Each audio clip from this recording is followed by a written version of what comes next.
사도신경으로 우리의 신앙을 고백하겠습니다.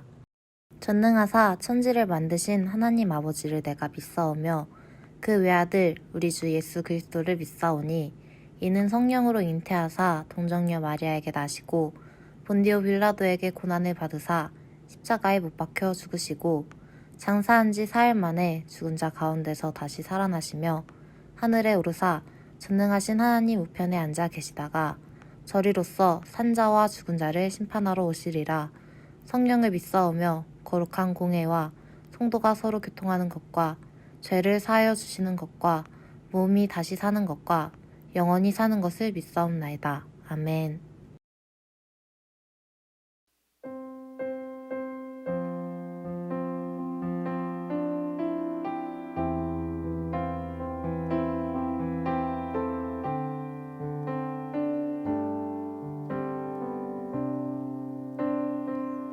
그 크신 하나님의 사랑 말로 다 용 못하네. 저 높고 높은 별을 넘어 이 낮고 낮은 땅 위에 죄범한 영혼 구하려 그 아들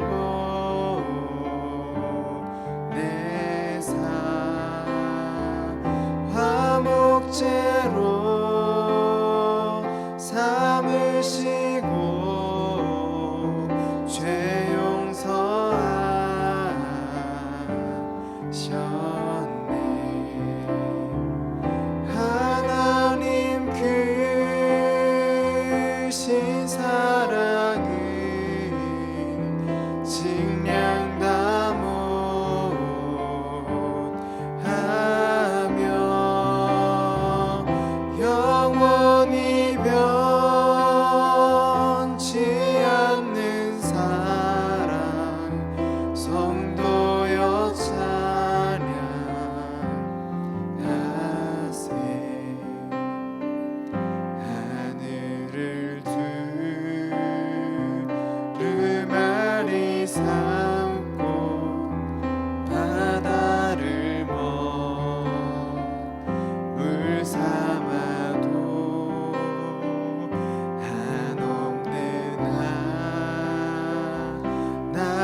나간 후에 보좌 앞에 나가 왕의 왕께 경배하며 면류관을 드리리. 예수의 이름은 세상의 소망이요 예수의 이름은 천국의 기쁨일세. 주의 영원하신 팔 함께 하사 항상 나를 붙드시니 어느 곳에 가든지 요동하지 않음은 주의 팔을 의지함이라. 고난 내 영혼 편히 쉴 곳과 풍랑이 일어도 안전한 복음 폭풍까지도 다스리시는 주의 영원한 팔을 시해 세상 친구들 나를 버려도 예수 늘 함께 동행함으로 주의 은혜가 충만하리니. 주의 영원한 팔을 시해 주의 영원하신 팔 함께 하사 항상 나를 붙드시니 어느 곳에 가든지 요동하지 않음은 주의 팔을 의지함이라. 나의 믿음이 연약해져도 미리 예비한 힘을 주시며 위태할 때도 안보하시는 주의 영원한 팔을 시해 능치 못한 것 주께 없으니 나의 일생을 주께 맡기며 나의 모든 짐 대신 지시는 주의 영원한 팔을 시해 주의 영원하신 팔 함께 하사 항상 나를 붙드시니 어느 곳에 가든지 요동하지 않음은 주의 팔을 의지함이라. 주의 영원하신 팔 함께 하사 항상 나를 붙드시니 어느 곳에 가든지 요동하지 않음은 주의 팔을 의지함이라.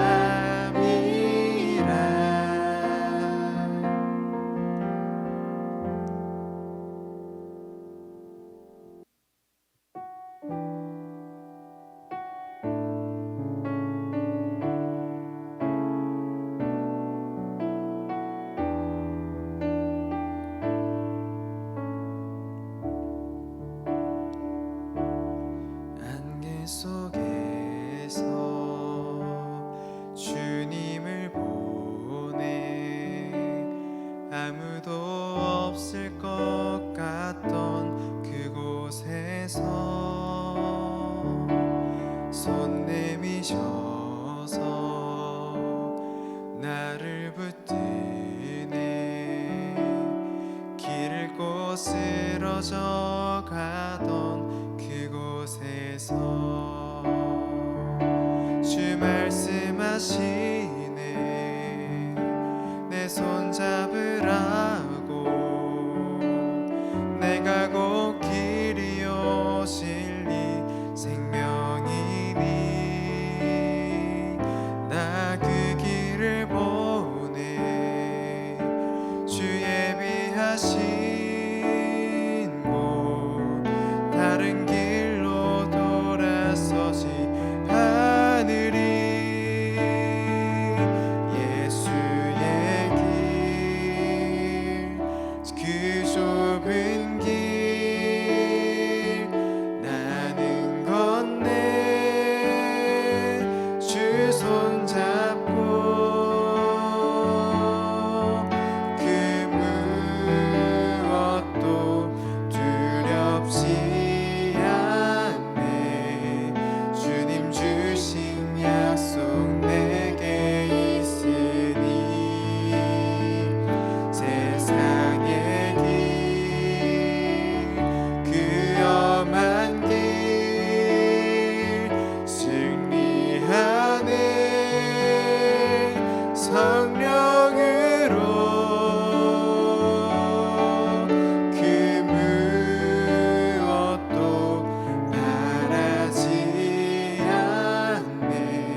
성령으로 그 무엇도 바라지 않네. 저 하늘에 내 소망 있으니 예수의 이름은 세상의 소망이요 예수의 이름은 천국의 기쁨일세.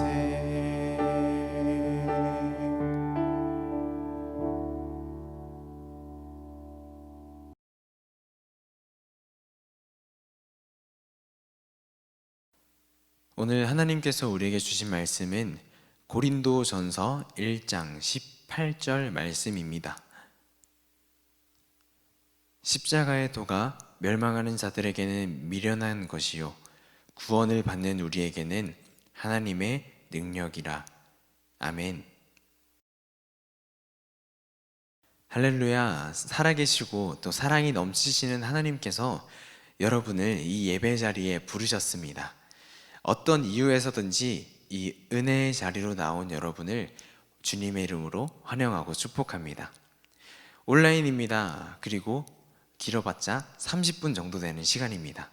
이 시간 하나님께 온 마음을 집중하고 또 하나님의 말씀을 들어서 잠자는 영혼이 깨어나고 또 상처받은 영혼이 회복되고 하나님의 사랑을 받는 그런 시간이 되었으면 좋겠습니다. 우리 친구들은 우리가 살아가면서 상징, 심볼이라고도 하는데요. 상징을 정말 많이 쓰고 있다는 사실을 알고 있나요? 모든 나라, 기관, 단체, 종교에는 스스로를 드러내는 상징, 그 심볼이 있습니다. 예를 들어 우리 친구들의 교복이나 체육복을 봐도 어딘가에 그 등에, 가슴에 학교의 로고가 새겨져 있을 것입니다. 어떻게 보면 또 체육복이나 그 교복 자체가 그 학교의 상징이라고도 할 수 있습니다. 그리고 열림교회에도 하나의 로고가 있고 또 우리 중고등부 예배에도 드링크라는 그런 상징이 있습니다. 그리고 이런 말도 있죠. 이거 하면 이거지. 예를 들어 피겨스케이팅 하면 김연아지. 또 중국집 하면 짜장면이지. 그리고 집에 올 때는 메로나지. 이런 식으로 어떤 주제에 대한 그런 상징들이 정말 많이 쓰입니다. 여러분, 그렇다면 기독교의 상징은 무엇일까요? 기독교를 표현할 때 이것을 그리기도 하고요. 또 길을 가다가 이게 보이면 저기 교회 있다 라고 이야기하기도 합니다. 여러분 거의 알고 있겠지만 그것은 바로 십자가입니다. 여러분 십자가 하면 기독교나 교회가 떠오르게 되죠. 교회에서 정말 많이 사용하는 상징이 바로 십자가입니다. 근데 교회는 다 좀 품어주고 사랑해주는 그런 공동체니까 그 십자가도 그냥 아름다워 보일 수도 있습니다. 그런데 원래 십자가가 어떤 용도로 쓰였는지 아는 것은 우리에게 정말 중요합니다. 여러분, 십자가는 원래 예전에 서양에서 극악무도한 죄인들을 고문하고 또 사형을 집행할 때 쓰였던 도구였습니다. 끔찍한 죄를 지은 사람이 십자가로 처형되기로 결정이 되면 바로 그냥 달리는 것이 아닙니다. 먼저 고문을 받습니다. 채찍에 맞아요. 그냥 줄 채찍이 아니라 가시가 달려있고 유리파편 같은 것들이 달려있는 그 채찍으로 몸에 때립니다. 그리고 사람들로부터 침뱉음을 당하고 온갖 모욕과 수치를 당합니다. 그리고 십자가에 달릴 때 그냥 달리지 않아요. 옷을 다 벗김을 당합니다. 그렇게 부끄럽고 수치스러운 상황에서 그것만 있는 것이 아니라 엄청난 고통이 있습니다. 십자가에 고정을 해야지요. 손과 발에 못을 박습니다. 그렇게 고정을 합니다. 정말 아픕니다. 그런데 십자가에 달려서 바로 죽는 것도 아닙니다. 한 2, 3일 동안 계속 달려 있어요. 그리고 피는 계속 흐르고 온몸에 힘이 빠지고 온몸에 있는 장기들은 기능을 잃어가고 내장이 터지기 시작하고, 그리고 숨을 쉬고 내쉬고 할 때마다 정말 죽을 만큼의 고통이 따르는 그런 형벌이 바로 십자가입니다. 그리고 십자가에 달린 그 죄인이 죽었다면 그 죽음을 확인하기 위해서 망치로 다리를 세게 내려쳐서 다리를 꺾어버리거나 아니면 옆구리에 창을 찔러서 죽었는지 확인하는 그런 정말 잔인한 형벌이 바로 십자가의 원래 의미입니다. 여러분, 근데 좀 잔인하지 않나요? 너무 좀 무섭지 않나요? 그런데 왜 이런 십자가를 기독교의 상징으로 만들었을까요? 사실 기독교의 상징을 그냥 하트로 만들어도 괜찮았을 것 같습니다. 또 기독교의 상징 공모전이 열리면 많은 사람들이 좋은 아이디어를 낼 거예요. 그런데 기독교가 십자가를 상징으로 내세우고 있고 지금까지 그것을 지키고 있고 이것을 포기할 수 없는 이유는 바로 십자가에 달리신 분이 예수님이라는 사실에 있습니다. 여러분, 예수님이 십자가에 달리신 그 사건은 인류 역사상 지금까지 그리고 앞으로 있을 모든 역사 가운데 가장 중요한 사건입니다. 천국과 지옥에서는 말하는 방식은 다를 수 있겠지만 날마다 이 예수님이 십자가에 달리신 사건을 기억하고 이야기하고 있을 것입니다. 기독교는 이런 공동체입니다. 한 사람이 정말 잔인한 십자가에서 죽은 것을 계속해서 이야기하는 종교, 계속해서 이야기하는 그런 단체가 바로 기독교입니다. 십자가에 달리신 예수님은 그래서 교회에서 가장 많이 이야기되고 있는 메인 주제이기도 합니다. 그런데 여러분, 이렇게 생각하는 사람들이 있었습니다. 왜 그냥 한 사람이 죽은 걸 가지고 이렇게 호들갑이냐, 뭐 이게 뭐라고 종교를 만들고 십자가에서 죽은 게 뭐가 그렇게 자랑스럽다고 맨날 이야기하고 다니냐, 십자가는 부끄러운 거고 십자가는 정말 잔인해서 굳이 생각하고 싶지도 않은 거야, 정말 어리석구나, 정말 미련하다, 이렇게 생각하는 사람들이 있었습니다. 먼저는 유대인이 그랬습니다. 유대인들은 예수님이 만약에 하나님의 아들이라면 죽지 않고 살아서 병을 고치고 물을 포도주스로 바꿔주고 고기 반찬이 끊이지 않는 그런 놀라운 기적들을 행하면서 우리 옆에 살아 있어야지. 그런데 그냥 십자가에서 죽어버려? 그런 사람은 하나님의 아들이 아니야. 이 메시지는 그 유대인들에게 거리끼는 것이었습니다. 그리고 또 한편으로는 헬라인들이 있었습니다. 헬라인들은 옛날 그리스 사람을 이야기하는데 그 사람들은 그리스 철학을 기반으로 자신의 지성을 세웠던 사람들입니다. 똑똑한 사람들이었어요. 그런데 그 예수님의 십자가가 이해가 되지 않는 거예요. 예수님이 십자가에서 죽으시면서 자기도 구원하지 못했는데 사람들을 구원한다고? 그리고 그 십자가는 그냥 형벌의 도구인데 그걸로 사람들을 구원할 수 있다고? 아니야, 이건 말도 안 돼. 이거는 미련한 거야. 이렇게 이야기했습니다. 그들에게 십자가는 단지 불쾌하고 혐오스러운 처형 방법일 뿐이었습니다. 이 사건이 자기들의 삶에 아무런 영향을 미치지도 못하고 그냥 우리가 이순신 장군이나 세종대왕을 생각하는 것처럼 그냥 착하게 살고 위대한 일을 하다가 죽어버린 그런 한 위인 정도로만 생각합니다. 여러분은 예수님을 어떻게 생각하고 있나요? 이순신이나 세종대왕 정도로 생각하고 있진 않나요? 아니면 그냥 4대 성인 중 한 명으로 배워서 알고 있진 않나요? 오늘 하나님의 말씀, 우리에게 주신 말씀 한번 기억해 봅시다. 고린도전서 1장 18절입니다. 십자가의 도가 멸망하는 자들에게는 미련한 것이요 구원을 받는 우리에게는 하나님의 능력이라. 아멘. 십자가의 도, 그러니까 예수님이 십자가에 달렸다는 그 메시지가 미련한 것으로 끝날 수도 있지만 또 다른 사람에게는 그 메시지가 구원을 주는 하나님의 능력이 될 수 있다는 사실에 주목해야 합니다. 비참하게 죽은 예수님을 왜 자꾸만 이야기하냐고요? 이게 바로 하나님이 우리에게 주신 구원의 방법이기 때문입니다. 여러분, 이 십자가를 보면 하나님을 알 수 있어요. 하나님을 제대로 알려면 이 십자가를 바라봐야 합니다. 먼저 하나님은 의로우신 분이세요. 정확하십니다. 명확한 기준이 있으시고 여기서 한치라도 벗어나면 오차 없이 정확히 판단하시는 그런 의로우신 분이십니다. 하나님은 죄가 하나도 없으신 분이에요. 죄가 있을 수 없는 분입니다.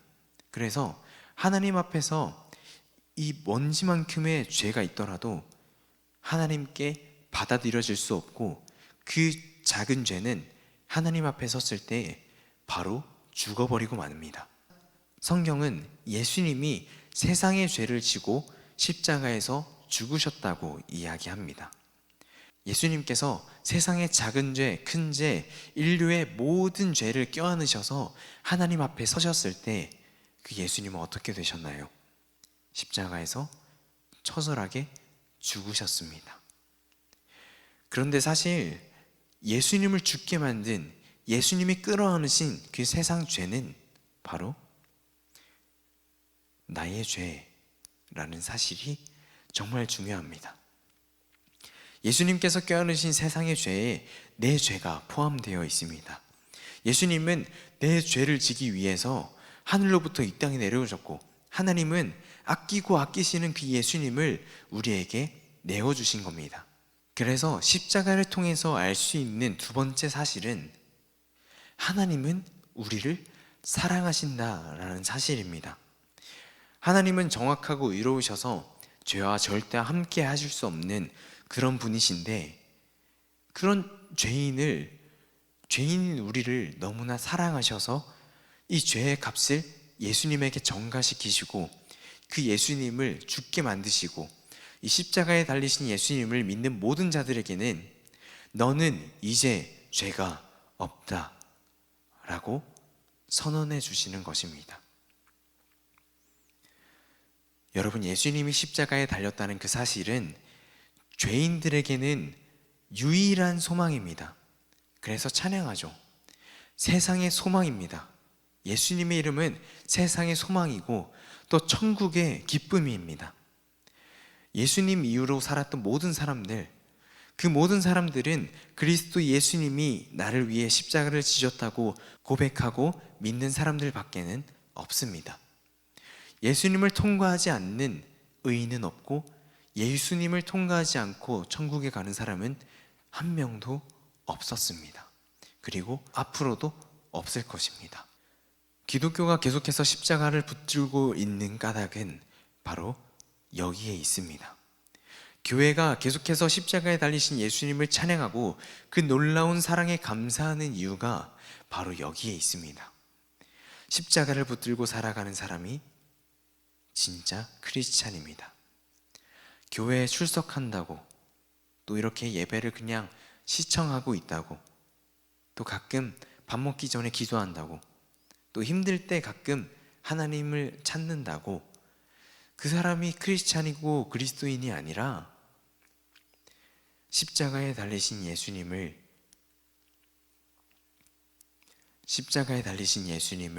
붙잡고 의지하고 그렇게 살아가는 사람이 바로 크리스찬이고 그리스도인입니다. 말씀을 마칩니다. 오늘 말씀은 분명히 우리에게 들려줍니다. 그리스도 예수님의 십자가는 우리를 구원해내는 하나님의 능력이라고요. 그런데 또 누구에게는 이 말이 단지 어리석은 말뿐이라고 이야기합니다. 별로 의미 없는 말이고 내 삶에 아무런 영향을 미치지 못하는 말이고 별 필요 없는 말입니다. 이들은 잠잠히 멸망의 길을 걸어가고 있는 사람이라고 말씀은 이야기하고 있습니다. 우리 사랑하는 학생 여러분, 예수님의 십자가를 잠잠히 곱씹으면서 생각하는 시간을 꼭 가져보길 바랍니다. 이 예배를 마치고 잠잠히 예수님의 십자가를 한번 생각해 보길 바랍니다. 우리 예수님은 십자가에 달리셔서 모든 것을 이루셨고, 그러나 지금도 십자가에 계속 달려 계시지만은 않습니다. 죽은 채로 있으시지 않습니다. 부활하셔서 지금은 하늘에서 우리를 보고 계십니다. 지금도 예수님의 시선을 이 예배를 드리고 있는 우리에게 향하고 있습니다. 예수님의 눈은 저와 여러분을 향해 있습니다. 그리고 말씀합니다. 내가 너의 죄를 사하기 위해서 십자가에서 죽었단다. 회개하고 나를 믿어라. 너의 그 죄된 마음을 돌이키고 나에게 나아오라. 이렇게 계속해서 말씀합니다. 이 말씀을 듣는 우리 모든 예배 드리는 자들, 우리 학생들 되길 간절히 소망합니다. 기도하겠습니다.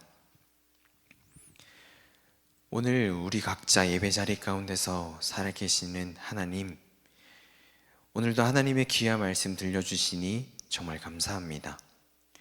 들려주신 말씀을 통해 예수님이 십자가에서 죽으신 이유를 알게 되었습니다. 나의 죄를 사하시고 구원해 주시기 위한 그 하나님의 사랑이 예수님의 십자가에 나타났음을 고백합니다. 주님, 저희가 멸망하는 자들처럼 예수님의 십자가를 별 의미 없고 아무런 가치 없는 그런 어리석은 일로 여기지 않고 세상의 죄를 지고 십자가에서 예수님께서 죽으실 때 나의 죄도 함께 끌어안으신 예수님을 온전히 믿길 원합니다. 그래서 하나님의 구원하시는 그 능력을 실제적으로 경험하는 오늘 예배드리는 모든 자들 되게 하여 주시옵소서. 오늘도 하나님의 말씀을 듣고 우리의 마음이 깨어지고 하나님의 말씀에 순종할 수 있는 그런 마음을 허락해 주실 줄 믿사오며 살아계신 예수님의 이름으로 간절히 기도합니다. 아멘.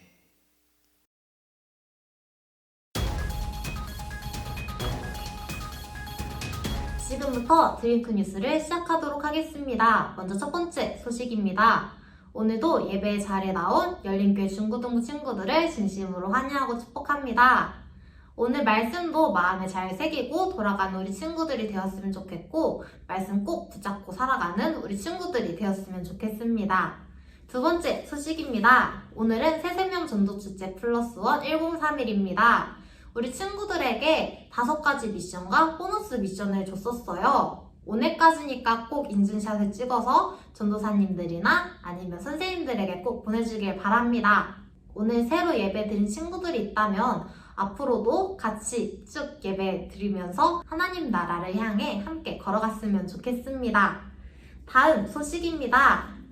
11월 7일 다음 주부터 교회에 나와서 예배를 드리게 됩니다. 우리 친구들 방역수칙 잘 지키면서 예배를 드리니까 우리 친구들 안심하고 교회에 나와도 될 것 같아요. 그리고 7월 이후로 오랜만에 예배를 드린 거기 때문에 우리 친구들에게 다시 한번 예배 시간을 알려주도록 하겠습니다. 우리 예배 시간은 주일 오전 10시 50분 꿈틀센터 5층 두드림 예배실에서 드립니다. 우리 친구들 늦지 않겠고 교회 나와서 함께 예배를 드렸으면 좋겠어요. 다음 소식입니다. 이제 수능이 얼마 남지 않았습니다. 우리 수능을 보는 언니, 오빠, 형, 누나들을 위해서 우리 중고등부 친구들이 함께 열심히 기도를 하였으면 좋겠습니다. 우리 친구들 꼭 같이 기도하도록 해요. 마지막 소식입니다. 날씨가 많이 추워졌어요. 우리 친구들 감기 걸리지 않도록 모두 조심하도록 하고 우리 건강한 모습으로 다음 주에 만나도록 해요. 여기까지 드링크 뉴스였습니다. 감사합니다. 주님이 가르쳐 주신 기도로 예배를 마치겠습니다.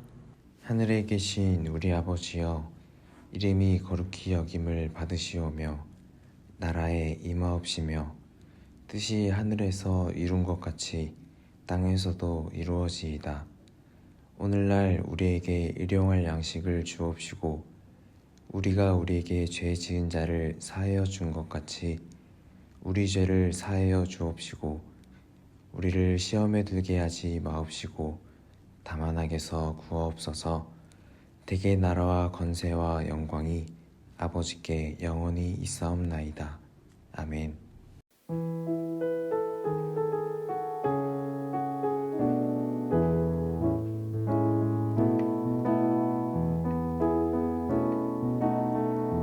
하나님의 사랑이 당신의 삶 가운데 가득하기를 축복합니다.